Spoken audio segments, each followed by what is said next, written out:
Hello everyone. इस video में हम आज डिस्कस करने वाले हैं सोनेट को।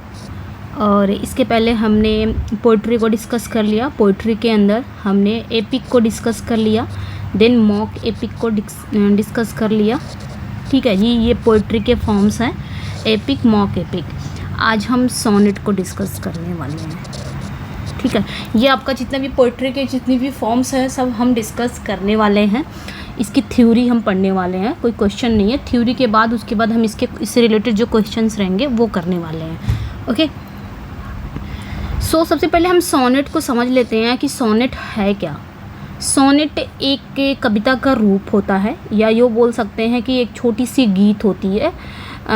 कविता का एक रूप होता है जो अपनी विशिष्ट संरचना, स्पेसिफिक एक स्ट्रक्चर और विषय वस्तु के कारण जाना जाता है। ठीक है, और ये अंग्रेजी साहित्य में विशेष रूप से लोकप्रिय भी है। सोनेट जो होता है लोकप्रिय है और अन्य भाषाओं में भी इसका उपयोग किया जा सकता है। ज़रूरी नहीं कि ये इंग्लिश में ही लिखा जाता हो, अदर लैंग्वेज में भी लिखी जाती है। ठीक है, इसकी जो लाइनें होती हैं, अगर हम इसकी लाइनों की बात करें, इसकी जो लाइनें होती हैं वो ये कितने लाइनों में लिखी जाती है। अगर ये उसकी बात करें कि ये कितने लाइनों में लिखी जाती है, तो 14 लाइन्स में लिखी जाती है।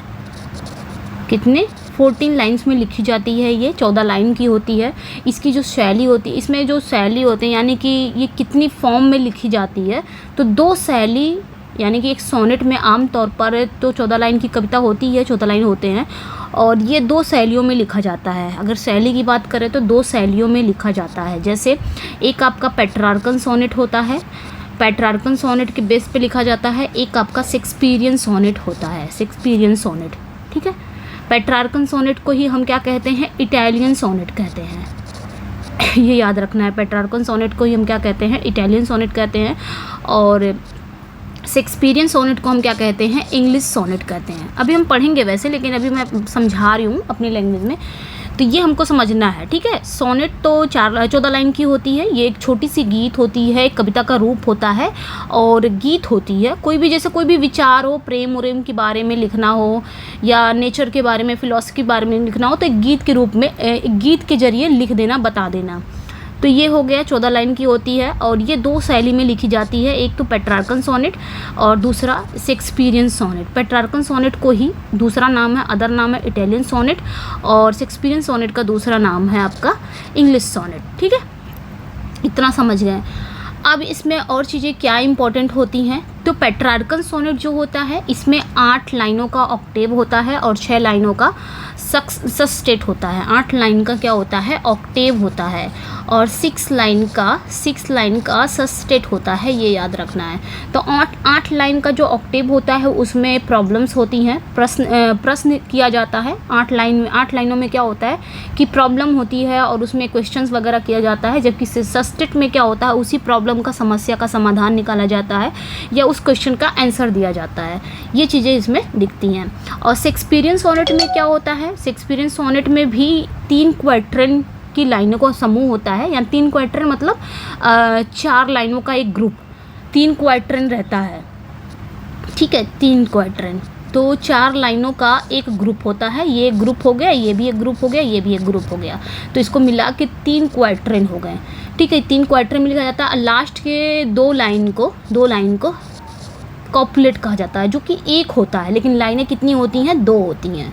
तो ये याद रखना है, ये याद रखना है। और जो शेक्सपियरियन सोनेट में जो कॉपुलेट होता है, ये क्या होती है? इसकी जो संरचना होती है बहुत ही लचीली होती है और विभिन्न विषयों पर कवर कर सकती है।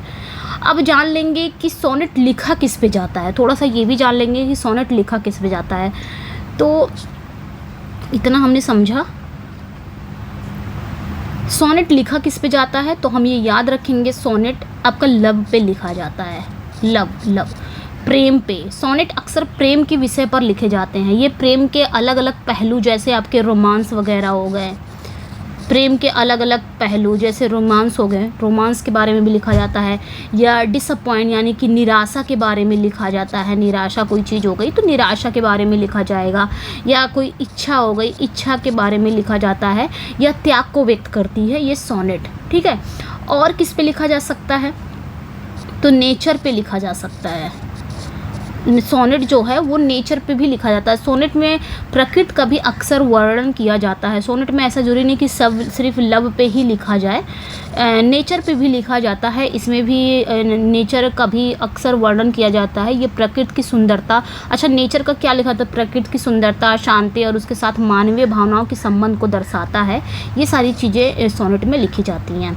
तीसरा, और सोनेट किस पे लिखा जाता है, और भी उसकी थीम जान लीजिए कि थीम क्या है, सोनेट की थीम क्या है, आखिर सोनेट लिखा किस पे जाता है। तो सबसे पहले हम जानेंगे कि सोनेट लव पे लिखा जाता है। एक मिनट में थोड़ा अच्छे से यहाँ पे लिख दूँ, वैसे आगे मिलेगा कि नहीं मिलेगा, हम यहाँ पे अच्छे से यहाँ पे समझ लेंगे, जिससे आपको समझ में आ जाए, थीम समझ में आ जाएगा और सोनेट समझ में आ जाएगा। यहाँ से क्वेश्चन बनते हैं तो ये चीज़ें याद रखनी है। सबसे पहले लव पे लिखा जाता है, ये विषय वस्तु है, सोनेट की विषय वस्तु है। सबसे पहले लव पे लिखा जाता है। सोनेट अक्सर प्रेम के विषय पर लिखे जाते हैं और ये प्रेम के अलग अलग पहलू जैसे रोमांस हो गया, निराशा, इच्छा, त्याग को व्यक्त करते हैं, ठीक है। दूसरा, सोनेट नेचर पे लिखे जाते हैं। नेचर पे लिखे जाते हैं। नेचर में क्या लिखा जाता है, सोनेट में प्रकृति का भी वर्णन अक्सर किया जाता है और ये नेचर की सुंदरता, शांति और उसके साथ जो मानवीय भावनाओं के संबंध को दिखाता है, ये सारी चीज़ें हैं। तीसरा किस पे किया जाता है, फिलॉसफी पे। फिलॉसफी सिद्धांत पे लिखा जाता है। कुछ सोनेट में दार्शनिक विचारों को भी प्रस्तुत किया जाता है। ये जीवन के अर्थ, मृत्यु और मानवीय अनुभव के बारे में भी चिंतन करते हैं। ये सारी फिलॉसफी पे लिखा जाता है। तो ये समझ जाइए कि फिलॉसफी में जैसे आपके सिद्धांत वगैरह, दार्शनिक विचार प्रस्तुत होते हैं, जीवन के अर्थ क्या होते हैं, डेथ क्या होती है, मानवीय अनुभव के बारे में सारी चीज़ें इसमें दिखाई जाती हैं। तो ये चीज़ें हो गए, तो ये बहुत ही इम्पॉर्टेंट है। तो 3 चीज़ पे हम जान सकते हैं कि लव, नेचर, फिलॉसफी पे हो सकता है ये सोनेट आपका लिखा जाता है। सोनेट जो है ना वो लिटरेचर में एक महत्वपूर्ण स्थान है। इसकी संरचना और विषय वस्तु इसे एक शक्तिशाली माध्यम बनाती है। इसकी जो संरचना है, इसका जो स्ट्रक्चर है, इसका जो थीम है, वो एक शक्तिशाली माध्यम बनाती है, जिसके माध्यम से पोएट्स क्या करते हैं, अपनी भावनाओं को, विचारों को, अनुभवों को व्यक्त कर सकते हैं। सोनेट ही वो माध्यम है जिसके माध्यम से जो लेखक होता है, जो राइटर होता है, जो कवि होता है, वो अपनी भावनाओं को, अपने इमोशन को, अपने थॉट्स को, अपने एक्सपीरियंस को एक्सप्रेस करते हैं सोनेट के जरिए। सोनेट ने कई प्रसिद्ध कवियों को प्रेरित किया है और साहित्य के इतिहास में एक स्थायी प्रभाव भी छोड़ा है ये सोनेट। जैसे कि शेक्सपियर का सोनेट है 18 शैल आई कंपेयर दिया समर्स डे, ये सारा चीज़ें हैं। तो ये सारी चीज़ें आपने याद रखनी है। आई थिंक समझ में आ गया होगा कि क्या क्या है। ओके, सोनेट क्या है और सोनेट का विषय वस्तु क्या है, क्या इसकी महत्व है सोनेट की, कितने इसमें कितने प्रकार के सोनेट होते हैं, तो ये मैंने अभी समझ लिए हैं। अब मुझे लगता है कि अब हम पढ़ना चाहिए, आगे भी है, ठीक है। तो लव पे अगर हम देखें कि लव पे लिखा जाता है सोनेट, तो क्या सोनेट अक्सर प्रेम के विभिन्न पहलुओं को कवर करता है। यानी कि सोनेट ना लव पे लिखा जाता है, प्रेम पे लिखा जाता है। प्रेम जैसे कि रोमांस में क्या लिखा जाएगा, प्रेम की सुंदरता और उत्साह का वर्णन होगा। या फिर आप बोल सकते हो निराशा मतलब क्या, प्रेम में जो दुख है, जो निराशा है, उसके बारे में बयान किया गया होगा। इच्छा अगर है, प्रेम में इच्छा क्या, प्रेम की जो तीव्रता है, लालसा है, वो सारी चीज़ें इसमें अभिव्यक्त होंगी। प्रेम में त्याग, प्रेम में बलिदान और त्याग का विचार भी इसमें होगा। प्रकृति की अगर बात करें तो प्रकृति में क्या दिखा है, प्रकृति में भी सोनेट में प्रकृति का भी वर्णन किया जाता है। जैसे सुंदरता, प्रकृति की शांति, सुंदरता का वर्णन किया होगा, या प्रकृति के सांत्वना या प्रकृति के साथ मानवीय भावनाओं का संबंध जो हुआ है उसके बारे में बताइए। ये सारी चीज़ें इसमें है। प्रतीकवाद, प्रकृति का उपयोग मानवीय अनुभव के प्रतीक के रूप में हो। फिलॉसफी में क्या होता है, जीवन का अर्थ समझना, जीवन के उद्देश्य और अर्थ के बारे में चिंतन करना, ये सारी चीज़ें इसमें होगी। ओके, वैसे मैंने सोनेट समझा दिए हैं। अब यहाँ पे जो है वो हम पढ़ने वाले हैं, जो इम्पोर्टेंट पॉइंट्स हैं। इसका ओरिजिन देख लेते हैं। The term sonnet is derived from Italian sonetto. तो इसका ओरिजिन कहाँ हुआ है, ये जो टर्म है सोनेट, ये कहाँ से डिराइव्ड हुआ है, कहाँ से उत्पन्न हुआ है, जिसे आप बोल सकते हो इटालियन सोनेटो से आया है, जिसका मतलब होता है अ लिटिल साउंड। जिसका मतलब क्या होता है, एक छोटी सी गीत, अ लिटिल साउंड, एक छोटा सा ध्वनि। द नेम दस रिमाइंड्स अस, ये जो नाम है इस तरह हम याद रखते हैं, दैट इन ओल्डन डेज में it was composed to be sung in accompaniment with a lute or mandolin. तो ये याद रखना है कि इस प्रकार नाम हमें याद दिलाता है कि पुराने दिनों में इसे ल्यूट या मैंडोलिन के साथ गाने के लिए बनाया गया था। इट्स ओरिजिन इज़ अनसर्टेन, इसकी जो ओरिजिन है, इसका जो उत्पत्ति है वो अनसर्टेन है, अनिश्चित है। कुछ स्कॉलर्स का मानना है it first originated from Provence और सिसिली इन इटली। तो ये याद रखना है कि कुछ स्कॉलर्स का मानना है, कुछ विद्वानों का मानना है कि जो इसकी उत्पत्ति हुई है वो सबसे पहले इटली के प्रोवेंस या सिसिली से हुई थी। किसकी? सोनेट की। याद रखना है, इम्पोर्टेंट है।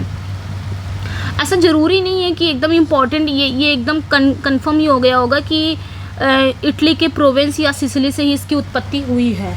ये कुछ स्कॉलर्स का मानना है, बट कुछ स्कॉलर्स का भी मानना ये बिलीव करते हैं कि इसकी जो ओरिजिन है can be traced back to the Greek epigram. देखे, तो ज़रूरी नहीं है। कुछ विद्वान हैं उनका मानना है कि इसकी जो उत्पत्ति प्रोविंस या सिसिली में हुई इटली के, और कुछ अन्य जो अदर विद्वान हैं उनका मानना है कि इसकी जो उत्पत्ति का पता वो ग्रीक एपिग्राम से लगाया जा सकता है। ठीक है, आगे देखेंगे। William Sharp holds the view that it was sung by Sicilian peasants, that fleeting bar of verbal melody which is its narrow compass of two lines present one fact of nature and one metaphorical allusion based thereon। तो यहाँ पे क्या कहा जा रहा है कि कुछ विलियम शार्प का क्या मानना था? विलियम शार्प का मानना है कि इसे सिसिली के किसानों द्वारा गाया गया था। सोनेट जो है, इनका मानना था विलियम शार्प का कि इसे सिसिली के जो किसान लोग रहते हैं उनके द्वारा ये गाना गाया गया था। मौखिक रूप से, मौखिक माधुर्य का वो क्षणभंगुर पट्टी जो दो लाइनों के अपने संकीर्ण कंपास में प्रकृति के एक तथ्य और उन पर आधारित एक रूपक संकेत प्रस्तुत करती है, ये सारी चीज़ें दिखाई। हालांकि निश्चित रूप से पहचाने जाने योग्य रूप से शुरुआती सोनेट जो हुआ है वो महान। अब आगे हम देखेंगे इनका मानना, बस इतना ही याद रखिएगा कि इनका मानना है कि जो इनका ये मानना था कि सिसिलियन जो पिजांट हैं, यानी कि जो ग्रीक के जो किसान हैं उनके द्वारा ये गाया गया था, सिसिली के जो किसानों द्वारा गाया गया था। ये किसका मानना था? विलियम शार्प का मानना था कि सिसिली के जो किसान थे उनके द्वारा गाया गया था। ओके, ये याद रखना है। बट यहाँ पे क्या कहा जा रहा है? However the earliest sonnets of definitely recognizable from were written by the great Italian poet डाटे एंड पेट्रार्क। तो यहाँ पे भी इम्पॉर्टेंट हो जाता है, जहाँ जहाँ मैं लगा रही हूँ टिक वही इम्पॉर्टेंट है। तो यहाँ पे भी इम्पॉर्टेंट हो जाता है कि ऐसा माना जाता है, हालांकि निश्चित रूप से पहचाने जाने योग्य रूप से शुरुआती जो सोनेट है वो ग्रेट इटालियन कवियों जैसे कि डाटे हो गए, पेट्रार्क द्वारा लिखे गए थे। ये भी माना जाता है कि शुरुआत में जब जो सोनेट आया था वो इटालियन पोएट्स थे, डाटे और पेट्रार्क, इनके द्वारा लिखा गया था। ठीक है, आगे कहा जा रहा है first English sonnet appeared in Tottel's miscellany of songs and sonnets, a collection of lyrics and sonnet written by various known and unknown poets of 16th century। ठीक है, तो यहाँ पे क्या कहा जा रहा है कि पहला अंग्रेजी सोनेट टोटल के मिसलेनी ऑफ सॉन्ग्स एंड सोनेट्स में दिखाई दिया है। तो अगर पूछा जाए फर्स्ट इंग्लिश सोनेट कौन सा है अपीयर्ड हुआ है, वो आपका टोटल का मिसलेनी ऑफ सॉन्ग्स एंड सोनेट है, जो कि लिरिक एंड सोनेट्स का एक कलेक्शन है जिसको various known and unknown poets लिखे हैं, 16th सेंचुरी के जाने अनजाने पोएट लिखे हैं। Two well known poets who contributed their sonnet his miscellany were Sir Thomas Wyatt and Henry Howard Earl of Surrey. ठीक है, ये इम्पोर्टेंट है ये दोनों। ठीक है, तो यहाँ पे क्या कहा जा रहा है कि दो प्रसिद्ध कवि हैं जिन्होंने इस मिसलेनी में अपने सोनेट का योगदान दिया है। एक तो सर थॉमस वाइट हैं और दूसरे हेनरी हॉवर्ड हैं, जिनका दूसरा नाम है अर्ल ऑफ सरे। इसके बाद कौन रहते हैं? इसके बाद sonnets in slightly varied forms were written by Shakespeare, Sidney, Spenser, Milton, Wordsworth, pre Raphaelite poet in English. तो इसके बाद हम देख सकते हैं शेक्सपियर हो गए, सिडनी हो गए, स्पेंसर, मिल्टन, वर्ड्सवर्थ और प्री रेफेलाइट कवियों द्वारा थोड़े अलग अलग रूपों में सोनेट्स अंग्रेजी में लिखे गए हैं। तो ये सारे जितने भी राइटर हैं इन्होंने क्या किया है? सोनेट को लिखा है, ये याद रखना है। ठीक है, अब हम इसके प्रकार देख लेते हैं। It's type and rhyme pattern इसके क्या है, वैसे मैंने समझाया है अभी। इसके जो पैटर्न है, पूरा पढ़ने का मतलब नहीं है, इसके जो पैटर्न है There are two principal types of sonnet according to their rhyme scheme. The number of line in a sonnet by any type is always 14.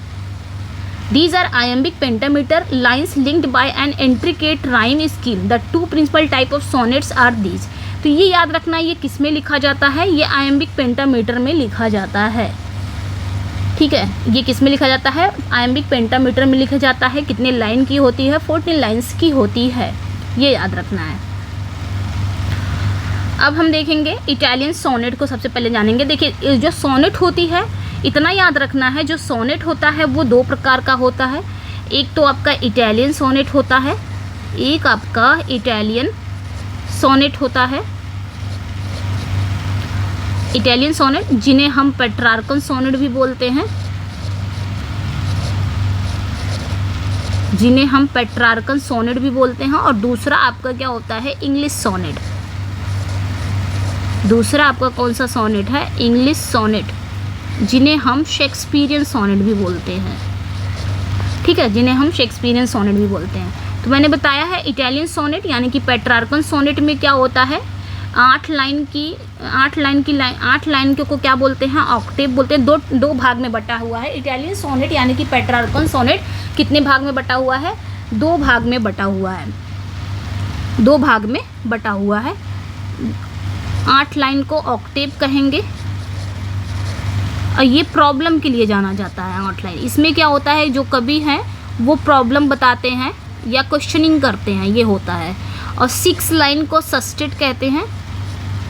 इस सस्टेट में इस प्रॉब्लम का सॉल्यूशन होता है, ये याद रखना है, यानी कि क्वेश्चन का आंसर इनमें मिलता है, ठीक है, ये याद रखना है।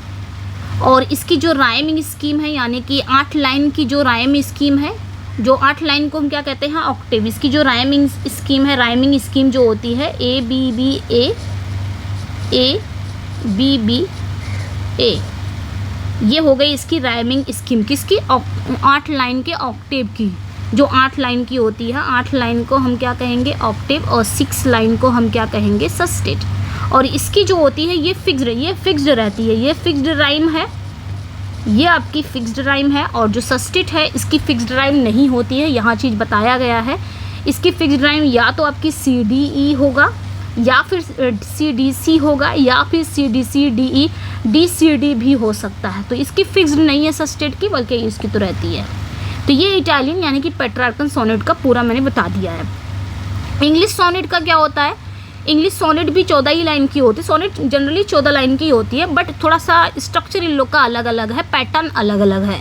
इसका पैटर्न क्या है इंग्लिश सोनेट का, इसमें 3 क्वार्टरन होते हैं। 3 क्वार्टरन यानी कि 4 लाइनों की, 4 लाइन का एक ग्रुप होता है, एक समूह होता है, फिर 4 लाइन का एक समूह होता है, 4 लाइन का एक समूह होता है। ये तीनों को हम क्या बोलेंगे, 3 क्वार्टरन।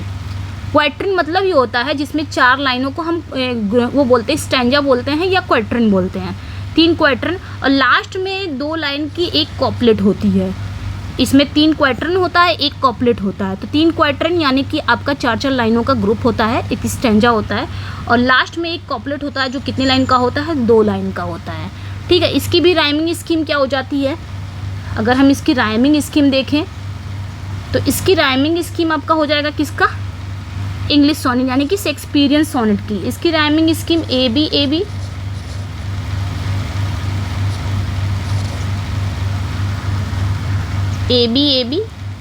सी डी ई एफ लास्ट में आपका जी। तो देखिए यहाँ पे आपका देख सकते हैं, एक क्वार्टरन है 4 लाइन की, ये आपकी एक ग्रुप हो गया, एक स्टैंजा हो गया, एक क्वार्टरन। CD ये आपका एक क्वार्टरन हो गया, ये आपका एक क्वार्टरन हो गया, और लास्ट की जो 2 लाइन को इसे हम कॉपलेट कहते हैं, इसी पे एंड होता है, ठीक है। तो ये चीज़ें आपने जाननी है। अब हम थोड़ा सा पढ़ लेते हैं, मैंने पूरा ही बता दिया, अब पढ़ने की कोई ज़रूरत नहीं है, फिर भी हम देखेंगे इसमें कुछ इंपॉर्टेंट ज़रूर मिलेगा, है इसमें इम्पोर्टेंट, तो इसको हम देख लेते हैं, ठीक है। आपको जहाँ पे समझ में आ रहा होगा वहाँ तक देखिएगा, नहीं तो फिर आप इसको स्किप भी कर सकते हैं। तो आगे देखेंगे इटालियन या पेट्रार्कन सोनेट। देखिए इसे इटालियन बोलते हैं या पेट्रार्कन सोनेट, 2 नाम है इसके। ये जो सोनेट होते हैं, these sonnets are named after the great Italian poet Petrarch. ये जो सोनेट है यहाँ पे क्या कह रहा है, दिस सोनेट आर नेम्ड, ये जो सोनेट का नेम आया है after the great Italian poet, Petrarch के नाम के बाद आया है। ठीक है, इटालियन या पेट्रार्कन सोनेट्स, इन सोनेट्स का नाम महान ग्रेट इटालियन कवि पेट्रार्क के नाम पर रखा गया था। Petrarchan sonnet consist of 2 main parts, इसमें 2 मेन पार्ट्स होते हैं, मैंने भी बताया इसमें भी 2 पार्ट्स होते हैं। फर्स्ट 8 लाइन का जो पार्ट होता है उसे हम ऑक्टेव कहते हैं, जो 8 लाइन का होता है उसे हम ऑक्टेव कहते हैं। हैविंग द राइमिंग स्कीम, इसमें राइमिंग स्कीम क्या होती है, A B B A, A B B A, ये थोड़ा वो कर दिया है, हम ऐसे याद कर लेंगे जो हमको इजी लगे।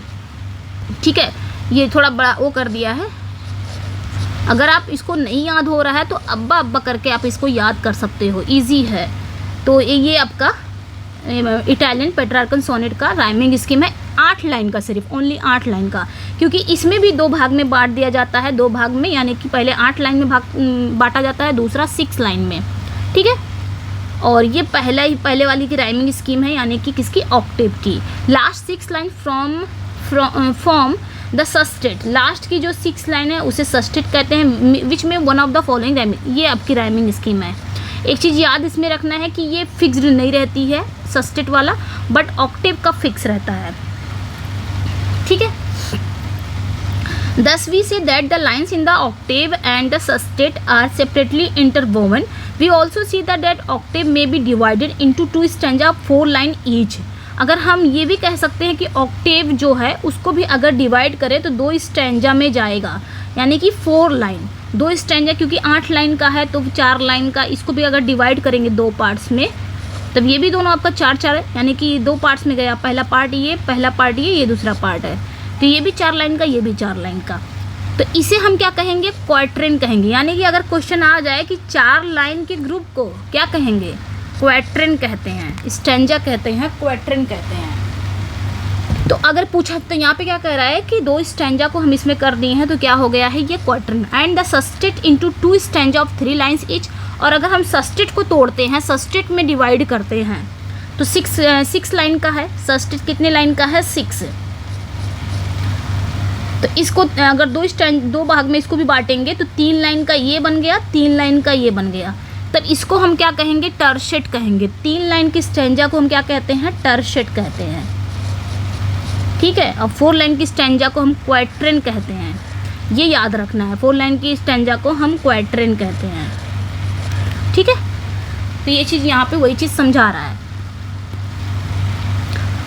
अब आ गया है मिल्टोनिक सोनेट। मिल्टोनिक सोनेट क्यों कहा जाता है, पेट्रार्कन सोनेट, क्योंकि मिल्टन ने पेट्रार्कन सोनेट को ज़्यादा फॉलो किया था, और पेट्रार्कन सोनेट के फॉर्म को भी फॉलो किया था, उसके स्ट्रक्चर को भी फॉलो किया था, इस वजह से इसको मिल्टोनिक सोनेट भी कहा जाता है। तो Petrarchan sonnet are called Miltonic sonnets in English because Milton wrote his sonnets according to Petrarchan rhyme scheme. वही बात आई, Milton wrote only 24 sonnet, Milton ने सिर्फ कितने सोनेट लिखे हैं, 24 सोनेट लिखे हैं, ये याद रखना है। In all but they are so superb both in thought and artistic finish that Milton is recognize as the greatest sonneteer in English after Shakespeare.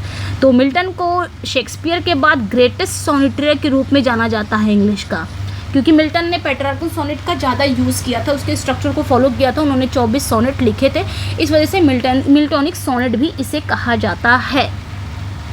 ठीक है, याद रखना है। अब यहाँ पे देखिए आ गया है इंग्लिश सोनेट या Shakespearean sonnet. The Elizabethan sonneteer did not blindly imitate the Petrarchan pattern. तो जो एलिजाबेथन सोनेटियर्स थे वो पेट्रार्कन पैटर्न को इमिटेट नहीं करते थे, वो ब्लाइंडली उन्होंने अनुकरण नहीं किया इंग्लिश या शेक्सपियरियन सोनेट, यानी कि एलिजाबेथन जो आपके एलिजाबेथन सोनेटियर्स हैं, जिन्हें हम इंग्लिश या फिर शेक्सपियरियन सोनेट कहते हैं। They introduce their own rhyme scheme though retaining the number of line in a sonnet at 14। तो यहाँ पे क्या कहा जा रहा है कि जो आपके इंग्लिश हैं, शेक्सपियरियन सोनेट हैं, वो क्या करते हैं, पेट्रार्कन को तो ब्लाइंडली उन्होंने फॉलो नहीं किया, उन्होंने अपना स्वयं की कविता का योजना प्रस्तुत किया, अपनी स्वयं की कविता का राइम स्कीम खुद ही उन्होंने प्रस्तुत किया, जिसमें 14 लाइन की थी कविता, वो उन्होंने इसको बरकरार रखा, जो लाइनें थी इसको तो बरकरार रखा, बस पैटर्न को चेंज कर दिया। एलिजाबेथन जो सोनेटियर थे, इन्होंने पेट्रार्कन पैटर्न को फॉलो नहीं किया, ब्लाइंडली फॉलो नहीं किया। मिल्टन ने फॉलो किया था, इसलिए मिल्टोनिक सोनेट कहा जाता है उन्हें, बट इन्होंने फॉलो नहीं किया, इन्होंने राइम स्कीम को ही चेंज कर दिया। बस मैं जो लाइनें थी उसको बरकरार रखा, बाकी पैटर्न को उन्होंने चेंज कर दिया। ठीक है, आगे देखेंगे sonnet was first introduce in England. तो सोनेट को सबसे पहले इंट्रोड्यूस कहाँ किया गया था? इंग्लैंड में किया गया था, in the first of the 16th century, 16वीं शताब्दी के फर्स्ट हाफ में, ये याद रखना है। ठीक है, इंग्लैंड में 16वीं शताब्दी के जो पूर्वार्ध में बोल सकते हैं, किसने किया था? सर थॉमस वाइट ने किया था और हेनरी हार्वर्ड, जिन्हें हम अर्ल ऑफ सरे के नाम से जानते हैं, इन्होंने किया था। तो पहली बार इंट्रोड्यूस किसने किया था इंग्लैंड में? 16th सेंचुरी में किया गया, थॉमस वाइट और अर्ल ऑफ सरे के द्वारा किया गया। Later the same pattern was adopted by Shakespeare. बाद में इसी पैटर्न को शेक्सपियर ने अडॉप्ट कर लिया, इसीलिए so it is now known after his name. और अब इस सोनेट को हम शेक्सपियर के नाम से भी जानते हैं। ठीक है, तो ये याद रखना, अब इस सोनेट को हम शेक्सपियर के नाम से भी जानते हैं। आगे देख लेंगे, ये इसकी राइमिंग स्कीम है, इंग्लिश सोनेट की या शेक्सपियरियन सोनेट की राइमिंग स्कीम है A B C D E F G G. तो ये 3 क्वार्टरन हो गए और ये लास्ट का 2 लाइन की एक कॉपलेट हो गई। ठीक है, और भी कुछ इसमें है तो हम देख सकते हैं। दस द फर्स्ट 12 लाइन्स हैव 3 क्वार्टरन। इसी तरह पहली जो शुरुआत की 12 लाइन है, यानी कि शेक्सपियरियन सोनेट की बात कर रहा है, शुरुआत की जो 12 लाइन है, 12 लाइनों में जो 3 को, यानी कि 12 लाइनों में क्या दिखाया गया है? 12 लाइनें इन ऑल्टरनेट राइम। इस प्रकार जो पहली 12 लाइनों में अलग अलग ऑल्टरनेट राइम में 3 आपके क्या हैं? फर्स्ट 2 3 क्वार्टरन है। ठीक है, तो ये याद रखना है, ऑल्टरनेट राइम में मतलब इसकी राइम भी अलग है और इसमें 3 क्वार्टरन है, और जो कि एक कंक्लूडिंग कॉपलेट फॉलो करता है। मैंने वही बताया 3 क्वार्टरन, बस इतना याद रखना है, 3 क्वार्टरन है। ये जो 3 क्वार्टरन है, ये पहला है, ये दूसरा है, ये तीसरा है, और ये लास्ट का क्या है? 2 लाइन की एक कॉपलेट है, वही याद रखना है। अच्छा, ये यहाँ याद रखना है, in the concluding couplet the highest peak of poet's thought reach. तो लास्ट का जो 2 लाइन है ना, इससे पता चलता है कि पोएट्स की थॉट्स कितने हाईएस्ट पीक पे पहुँच गई है इस लास्ट के 2 लाइनों में। यहाँ पे इंपॉर्टेंट है स्पेंसर एंड वैरायटी, हमने पढ़ लिया है। एक और सोनेट होता है Spenser and variety. Spenser retain the Shakespearean pattern with a little modification in the first 3 quatrain. अब स्पेंसर ने भी क्या कर दिया, जो शेक्सपियरियन सोनेट के जो पैटर्न था उनको भी उन्होंने चेंज कर दिया, 3 क्वार्टरन का उन्होंने चेंज किया। क्या चेंज किया ये देख लेते हैं। स्पेंसर एंड वैरायटी, स्पेंसर ने पहले 3 जो क्वार्टरन थे उसमें से थोड़े से संशोधन के साथ उन्होंने शेक्सपियरियन पैटर्न को पैटर्न को बरकरार रखा, यानी कि 3 क्वार्टरन एक कॉपलेट इसमें भी पाया जाता है, 2 लाइन की एक कॉपलेट इसमें भी पाया जाता है, बट इसमें इन्होंने क्या चेंज कर दिया? राइमिंग स्कीम चेंज कर दिया। ठीक है, ये चीज़ है। The 3 quarter in the Shakespearean pattern and no internal interconnecting rhyming. Spenser interconnected them by this rhyme scheme. तो ये स्पेंसर की है, ए बी सी डी और लास्ट में 2 है। तो राइमिंग स्कीम को इन्होंने चेंज कर दिया था, शेक्सपियरियन से अलग कर दिया था। वो क्या, उन्होंने पैटर्न को बरकरार रखा। ठीक है, और शेक्सपियर के 3 क्वार्टर में कोई भी इंटरकनेक्टिंग राइम नहीं है, लेकिन इन्होंने रखा है। ठीक है, तो last 2 lines formed a complete in Shakespeare, ये हो गया है। और इसमें देख सकते हैं, इसमें थोड़ा सा इम्पोर्टेंट है आपका, यहाँ पे देख सकते हैं एलिजाबेथन प्रेजेंट टाइम वाइट शरे। अच्छा, यहाँ पे देख सकते हैं सर फिलिप सिडनी, इन्होंने देन सर फिलिप सिडनी आए, जिन्होंने एस्ट्रोफल एंड स्टेला, ये इन्हीं का वर्क था। Set off the fashion writing series of sonnet on the same theme in art sentiment. तो इसके बाद सर फिलिप सिडनी आए, जिन्होंने अपने एस्ट्रोफल और स्टेला में एक ही विषय या भावना पर सोनेट की श्रृंखला लिखने का फैशन निर्धारित किया। He was followed by the Spenser in his Amoretti series. ठीक है, फिर मतलब किसने किसने सोनेट को फॉलो किया, किसने किसने सोनेट लिखा, ये यहाँ पे बताया जा रहा है। उसके बाद स्पेंसर ने अपनी एमोरेटी सीरीज में, फिर शेक्सपियर ने लिखा in his sequence of 154 sonnets, इन्होंने लिखा। Others who join this fashion were Drayton in his Idea series, Daniel in Daniel in his Delia series, Delia series ये भी आपकी सोनेट ही है। कॉन्स्टेबल इन डायना सीरीज ये भी सोनेट ही है। मतलब सभी लोग ने लिखा, ये देख लीजिएगा। ये दे और ऑल लव सोनेट, सभी ने लव सोनेट लिखे, जैसे कि एस्टोफल एंड स्टेला। जैसे कि एस्ट्रोफल एंड स्टेला में सिडनी क्या करते हैं, सेलिब्रेट्स करते हैं हिज लव फॉर हिज बिलबेड, अपनी बिलबेड को सेलिब्रेट्स करते हैं, अपनी बिलबेड पे उन्होंने लिखा। उसी तरह एमोरेटी जो है, एमोरेटी ये एड्रेस स्पेंसर ने किसे किया है, सॉरी एमोरेटी को जो एड्रेस किया गया स्पेंसर की ब्राइड को किया गया है। उसी तरह शेक्सपियर ने अपनी सोनेट को उन्होंने किस पे किया है, तो अपनी लव, अपने बिलबेड, अपने लव यानी कि डार्क लेडी पे उन्होंने लिखा है। इसी तरह आपने याद रखना है, ठीक है। तो ये सारी चीज़ें इंपॉर्टेंट हैं। और यहाँ पे भी वही चीज़ बता, द मोर इम्पोर्टेंट और रोमांटिक एंड विक्टोरियन सोनेटियर्स। अब यहाँ पे ज़रूरी नहीं है कि सोनेट यहीं तक रुका, सोनेट सिर्फ एलिजाबेथन तक नहीं रुका, आगे भी बढ़ा। जैसे कि रोमांटिक एरा के, विक्टोरियन एरा के सोनेटियर्स भी, जैसे Wordsworth, Byron, Keats, Elizabeth, Browning, Rossetti, Matthew Arnold, इन सभी ने भी सोनेट लिखा, इन सभी ने भी सोनेट लिखा, ठीक है। ये याद रखना है।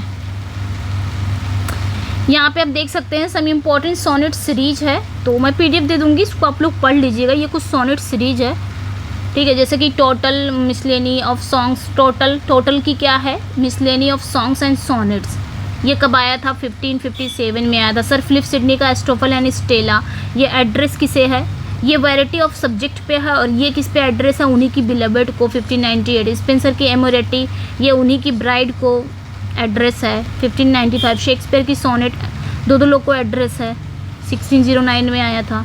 हेनरी कॉन्स्टेबल डायना ये मिसलेनियस है। सैमुअल डेनियल का डेलिया ये भी मिसलेनियस है, किसे किया गया नहीं पता है।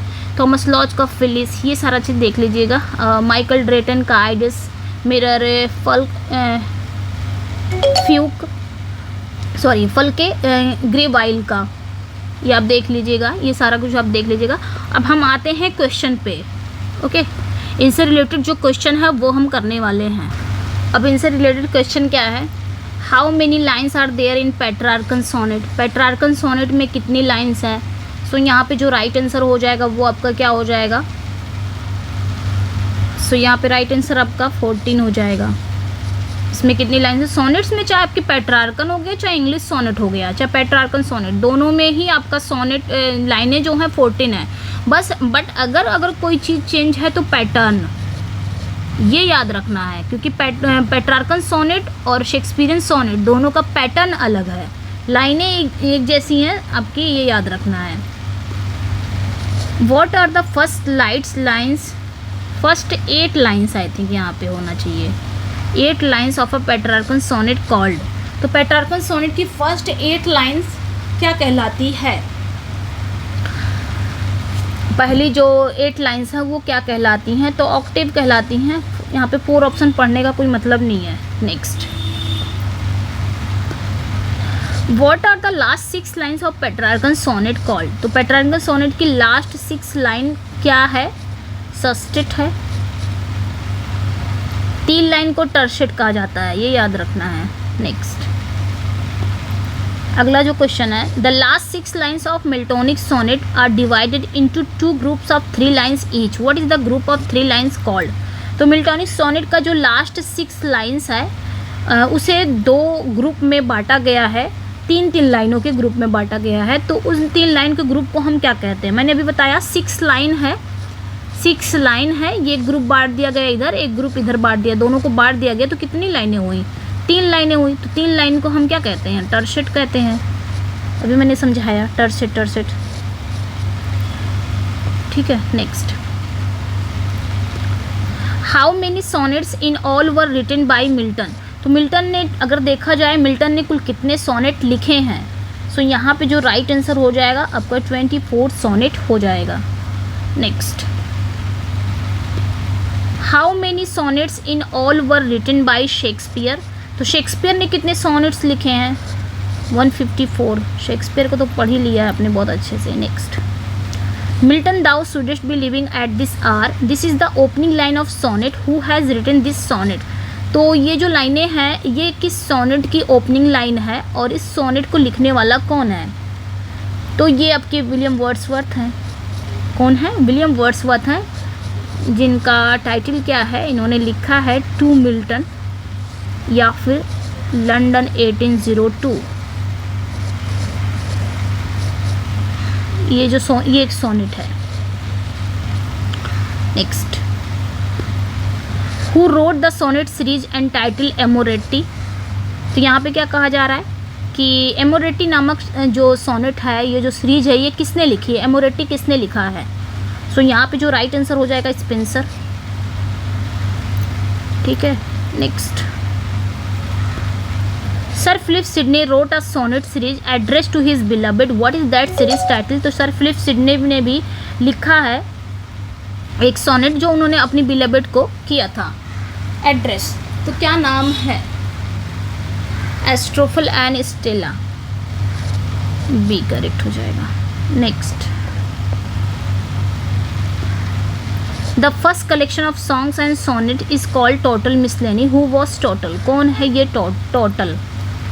यानी कि सॉन्ग एंड सोनेट्स का जो पहला कलेक्शन है, जिसे हम टोटल्स मिसलेनी भी कहते हैं, तो टोटल कौन है? ठीक है, कौन है? सो यहाँ पे जो राइट आंसर हो जाएगा the name of the publisher, the name of the publisher. चलिए नेक्स्ट पे आते हैं। नेक्स्ट जो क्वेश्चन है, what is the title of series sonnets written by Elizabeth Barrett Browning. तो एलिजाबेथ बैरेट ब्राउनिंग के द्वारा कौन सी वो सोनेट की सीरीज लिखी गई है, उसका टाइटल क्या है? सो यहाँ पे जो राइट आंसर हो जाएगा वो आपका करेक्ट हो जाएगा sonnets from the Portuguese. Yes. Next question है, captain or colonel or knights in arms, this is the first line of sonnet written by Milton. तो ये मिल्टन की सोनेट की पहली लाइन है। What is the title of the sonnet, इस sonnet का title क्या है? सो यहाँ पे जो राइट आंसर हो जाएगा वो आपका ए करेक्ट हो जाएगा, when the assault was intended to the city. ये एक सोनेट है और ये सोनेट की फर्स्ट लाइन है, captain or colonel or knights in arms. Milton की सोनेट है। वैसे मिल्टन की सोनेट सब करने वाले हैं। 24 सोनेट्स कौन कौन से हैं? Others abide a question the word free, this is the opening line of sonnet. ये किस सोनेट की ओपनिंग लाइन है? Written by Matthew Arnold. Who does thou refer to, यहाँ पे दाउ किसे रेफर कर रहे हैं? ठीक है, किस सोनेट की ये, अच्छा ये भी पूछा है कि सोनेट की ओपनिंग लाइन है और यहाँ पे दाउ किसे रेफर कर रहे हैं। सो यह याद रखना है, मैथ्यू अर्नोल्ड का एक सोनेट है शेक्सपियर, ये इनका वर्क ही है शेक्सपियर, इतना बड़ा नाम है शेक्सपियर।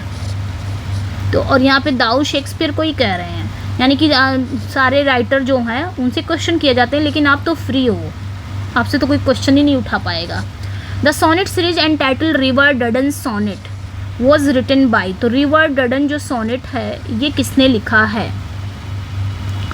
रिवर डडन जो सोनेट है ये किसने लिखा है? सो यहाँ पे जो राइट आंसर हो जाएगा वो आपका डी करेक्ट हो जाएगा, विलियम वर्ड्सवर्थ ने लिखा है। Next, Milton wrote a sonnet on the death of his wife. Milton ने अपनी पत्नी के डेथ पर एक सोनेट लिखा। The sonnet is entitled on his deceased wife. Sonnet की टाइटल क्या है? On his deceased wife. What was the name of his wife who is address in the sonnet. तो उनकी वाइफ का नाम क्या है जिनको इन्होंने ये सोनेट एड्रेस किया है? तो उनकी तो 3 वाइफ रहती हैं। फर्स्ट वाइफ मैरी पोवल रहती है, सेकंड वाइफ कैथरीन वुडकॉक रहती है, थर्ड वाइफ उनकी एलिजाबेथ मिंसुल रहती है। तीनों ही वाइफ यहाँ पे दिया गया है। इस ऐसे भी क्वेश्चन आ जाते हैं तो आपने बताना रहेगा तीनों वाइफ हैं। तो ये याद रखना है, उन्होंने अपनी सेकंड वाइफ, कौन सी वाइफ? सेकंड वाइफ को उन्होंने एड्रेस किया था। सेकंड वाइफ उनकी कौन थी? कैथरीन वुडकॉक थी। Next, they also serve who only stand and wait, this is the concluding line of sonnet written by Milton. तो ये जो सोनेट है ये सोनेट की लास्ट लाइन है, कंक्लूडिंग लाइन है, मिल्टन द्वारा लिखी हुई। What is the title of this sonnet? इस सोनेट का टाइटल क्या है? वे भी सेवा करते हैं जो अकेले में खड़े रहते हैं। तो इस सोनेट का टाइटल क्या है? तो ऑन हिज ब्लाइंडनेस है। ऑन हिज, जब मिल्टन ने इसे लिखा था तो मिल्टन ने टाइटल क्या दिया था? When I consider how my light is spent. But Milton ने ये टाइटल नहीं दिया है, थॉमस न्यूटन ने ये टाइटल दिया 1761 में। Next, what is the sonnet series written by Samuel Daniel and title sorry Samuel Daniel के द्वारा जो सोनेट सीरीज लिखी गई है इसका टाइटल क्या है? डेलिया, अभी हमने पढ़ा ना, डेलिया है, ये भी एक सोनेट ही है। Next 1 minute. Let me note the marriage of true minds admit impediments which sonnet of Shakespeare begins with this lines. तो let me note the marriage की बात हो रही है, थोड़ा सा की पॉइंट्स भी याद रखा करिए। तो यहाँ पे पूछा जा रहा है कि शेक्सपियर की कौन सी सोनेट है जो इन लाइनों से शुरू होती है, रिमेम्बरेंस या to mister WH, true love या नन ऑफ दीज। सो यहाँ पे जो राइट आंसर हो जाएगा ट्रू लव हो जाएगा। ट्रू लव जो है वो यही लाइनों से शुरू होती है, ओपनिंग लाइन है, आई थिंक ओपनिंग लाइन है। Next, who has written the sonnet if thou must love me. ये सोनेट किसने लिखा है? If thou must love me, ये सोनेट किसने लिखा है? तो एलिजाबेथ बैरेट ब्राउनिंग ने लिखा है। ये रॉबर्ट ब्राउनिंग की आई थिंक वाइफ है। नेक्स्ट एंड लास्ट क्वेश्चन है, स्पेंसर की एमोरेटी इज, स्पेंसर की जो एमोरेटी है वो क्या है? A collection of his love lyrics, a collection of love sonnet, a sonnet on the death of Sidney या सोनेट एड्रेस क्वीन एलिजाबेथ। तो आई थिंक बी करेक्ट हो जाएगा, कलेक्शन ऑफ लव सोनेट्स। ठीक है, तो ये थे आपके सोनेट जो कंप्लीट हो गए, मैंने इसमें कंप्लीट करा दिया। थ्योरी भी करा दिया है, थ्योरी प्लस क्वेश्चंस आपके हो गए हैं। कैसा लगा अपना फीडबैक ज़रूर दीजिएगा। PDF चाहिए तो अब मेरे व्हाट्सएप एंड टेलीग्राम पे जुड़ जाइएगा, लिंक डिस्क्रिप्शन में है, वहाँ से आपको मिल जाएगा। और जो फर्स्ट टाइम मेरे चैनल को वॉच कर रहे हैं, चैनल को सब्सक्राइब कर लें, वीडियो को लाइक एंड शेयर ज़रूर कर दें। सोनेट इसमें कंप्लीट हो गया है। मिलते हैं नेक्स्ट वीडियो में। Thank you for watching. अपना फीडबैक ज़रूर दीजिएगा। Bye bye.